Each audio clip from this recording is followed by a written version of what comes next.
Hi there team, Coach Electa here. Today's topic is about pacing our endurance events or races. And this is, equally as applicable really across any endurance sport, not just running, but cycling and perhaps long distance walking as well. And you might have heard of this concept of a negative split. So what that means is that over a race distance, we run the second half of that race slightly faster than the first half. Now, can be a bit of preconceptions around negative splits. Some people have it in their head that there needs to be quite an obvious difference. They're almost thinking of it like a progression training session where we start off really easy and we ramp up quite noticeably in sections and we finish going quite fast. So that's not what we mean in an endurance, say a marathon context, for example. It's quite a subtle difference. So we're maybe just slightly conservative for that first half of the race and then pushing on just slightly faster in the second half of the race. And it doesn't even have to be a 50-50 split. You can, have different strategies that you come up with a coach, perhaps. Or, following a pacer for the first 3/4 of the race and then seeing what you've got and pushing on a little bit beyond them towards the end. Now, where did this concept come from? I think the biggest information source to kind of fuel a negative split strategy is a massive data crunching and analysis exercise that was done from data gathered from the 7 world major marathons a few years back.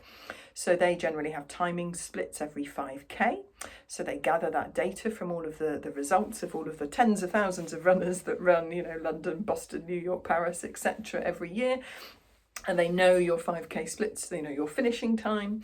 They also know what you may or may not have accurately put down as your target time to put you in your pens. And then they obviously know your finishing time. So they use that to kind of work out how close did you get to your target time based, and how did that correlate with how you paced yourself over the marathon. So for a moment here, we'll talk about relatively flat courses. And generally, they came pretty strongly away from this data analysis by saying that people got the most out of themselves, are more likely to achieve or exceed their target time when they were just slightly conservative in the first half, particularly over that first 5 or 10 kilometres. If you're one of those people that gets, really caught up in the adrenaline and can't control that pace and gets really carried away in the first 5K of a road marathon, when I track people at London and I see a runner's 5K time being noticeably too quick, I kind of having a bit of a sinking feeling because I can pretty much guarantee that they'll really struggle to meet their target time based on that.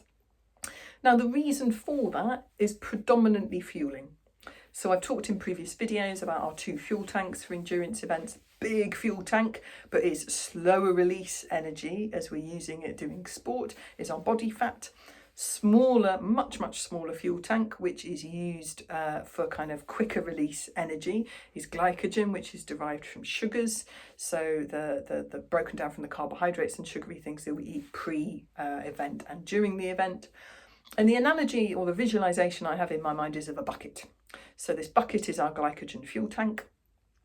We can put stuff in the top, we can fill it up before we start with our pre-run fueling, and the day before we can top it up with our race fueling strategy. But the tap on the bottom is our pace. So if we start off at a pace that's too fast, we've basically opened up that tap. Much too much is flowing out of that glycogen fuel tank than should be. We can't eat as much as we burn when we're running. So once you've opened that tap too wide, A, biologically it's hard to close it back down again, and B, you've already let too much out, so you're much more likely to run out of energy before you get to the finish line of, say, the marathon distance. So the potential upsides that you might think about in terms of like getting ahead of yourself at the beginning, in the majority of cases, you will pay for it more later by the amount you slow down before you get to the end. So whilst this study was done on marathons, it is also a really useful strategy to bear in mind for all endurance distances of running. So this is even from the 5K, although it's obviously a much more sort of subtle for the 5K, all the way up to ultra distances. The complexity, I guess, comes if you're not running a flat road race, for example. You're out on the trails or in the hills. It's not thinking negative split in terms of pace, because that would vary with terrain or underfoot conditions. It is thinking about managing your effort levels, so heart rate, breathing rate, effort perception, because it's actually that drives our glycogen fuel use. Pace and heart rate, perceived effort and breathing rate are the same on a flat course, or correlate almost exactly on a flat course. But on a hilly course or changing terrain or underfoot conditions, they don't. And it's actually, as I say, the heart rate, effort level and breathing rate that define our energy usage, not necessarily pace. So on a hillier race or on a trail race, thinking about it in terms of your heart rate and effort level, being slightly conservative with it, and then pushing on a little bit towards the end. The other big benefit that this strategy has is that, for example, again at a road marathon, you'll notice that quite a lot of people, I would say a good 2/3 to 3/4, will go for an opposite strategy, particularly for those first few kilometres, of a very, very enthusiastic, slightly, noticeably or just slightly too fast to start. And if you just stay in your own bubble, hold your nerve, pace yourself according to your race plan for those first few kilometres and manage to do this slight negative split, by the time you get to the final 10 kilometres of the marathon, you will be overtaking far more people than are overtaking you, even if you're just maintaining pace, let alone if you're able to push on a little bit. So psychologically, it also becomes very beneficial. Mentally, you feel like you're in a much more positive, stronger space. So that has a huge positive impact.